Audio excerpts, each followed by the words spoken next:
Tu vois ça? On lit ça, on pense que c'est une histoire, que c'est un mythe. Mais moi qui ne croyais pas en ça, je suis diplômé en ingénierie à Polytechnique de Montréal. Après ça, j'ai fait un bac et une maîtrise en droit à l'Université de Montréal. J'étais avocat, 10 ans d'études universitaires. Mais j'étais un grand pervers sexuel selon la tradition de ce monde. Pornographie, masturbation, boîte de nuit, club de danseuses nues. J'étais un malade. Mais devant le monde, c'était « Ah, regardez mes diplômes, je suis bon ». Mais devant Dieu, c'est pas tes diplômes qui vont l'impressionner. Il s'en fiche de ça. Ton intelligence n'est pas à son niveau.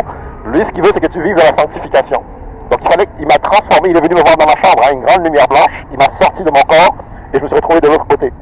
Et il m'a débarrassé de tout ça. Pendant 20 ans, j'étais dans ces choses-là, du jour au lendemain, comme ça, fini. Les gens autour de moi ont dit, t'es fou, qu'est-ce qui t'arrive, t'as changé. Puis, séparation avec beaucoup de gens, parce que les gens veulent continuer à vivre selon la perversion de ce monde. Donc, vous êtes jeune, c'est encore plus difficile pour vous, parce que dans mon temps, quand j'avais votre âge, j'étais pas aussi malade qu'aujourd'hui. Alors, je ne sais pas comment vous arrivez à tenir, où tout le monde a péché. Vous êtes conscient de ce que vous faites qui peut être le péché, ou le péché, en fait, c'est pas une notion que vous connaissez. Parce que le Seigneur dit, quand tu mens, tu pêches. Quand tu regardes de la pornographie, tu pêches. Quand tu sors avec les garçons hors mariage, tu pêches. Pourquoi? Pas parce que c'est mon opinion. Qui suis-je? Je suis de la poussière. Mon cadavre va pourrir comme celui de tout le monde. Mais Dieu qui nous a créés a mis des principes en place. Et c'est lui qui décide. Pourquoi ton cœur bat en ce moment? C'est toi qui le fais battre?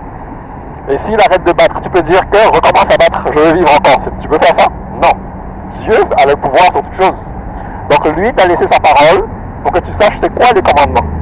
Mais dans ce monde dans lequel nous vivons, il y a également le diable qui est réel. J'ai vu le diable 2 fois, face à face comme je te vois, j'ai vu le diable 2 fois, il m'est apparu. Il est réel. Lui, parce qu'il s'est rebellé contre Dieu, il est destiné à l'enfer. Mais il s'est dit, avant de tomber en enfer, je vais attirer autant d'humains que possible avec moi dans ma chute. Voilà pourquoi il vient dans ce monde et il insuffle la perversion. Tout le monde est nu. Les femmes sont nues, les vedettes sont nues.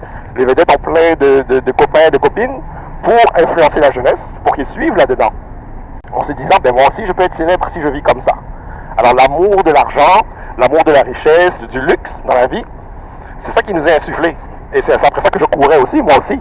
En bac en génie, bac en droit, maîtrise en droit, je vais être riche, je vais avoir beaucoup de choses dans le monde. Ben oui, mais la Bible dit, tu viens dans le monde nu, tu vas partir nu aussi, tu peux rien amener avec toi. Et là, tu vas te retrouver devant le jugement du grand trône blanc que tu as lu. On va ouvrir les livres.